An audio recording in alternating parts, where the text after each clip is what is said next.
So today we're going to talk about the hip and mobility, and we're going to show you some exercises. So as we know, we're in a COVID situation. Everybody's sitting more than usual.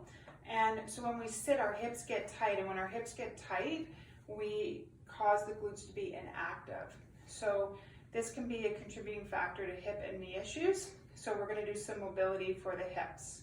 So the first exercise is a plank.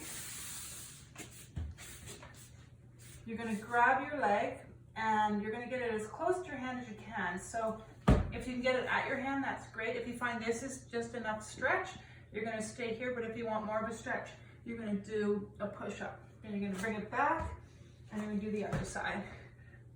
So you're going to do 10 of those. Now the next one I call side to side. So you're going to take your butt back and you're going to stay low.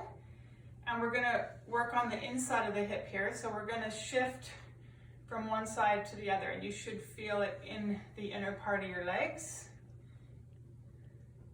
You're going to do 10 of those. Then the next one we're going to do is we're going to work on rotation. So you're going to be in a 90-90 position. So the front leg is at 90 degrees and the back leg is at 90 degrees. And you're going to lift the back leg up.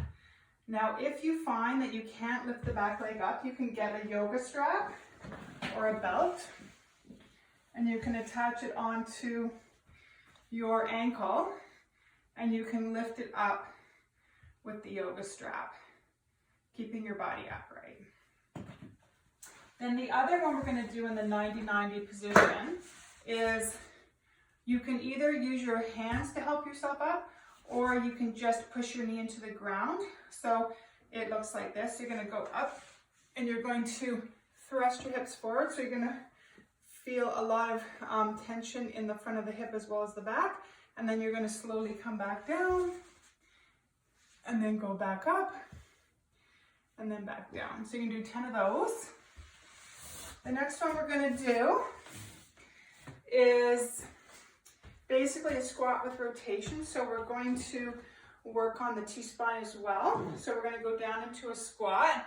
We're going to take one hand to the ground and one hand up. Then we're going to come back up. We're going to squat down.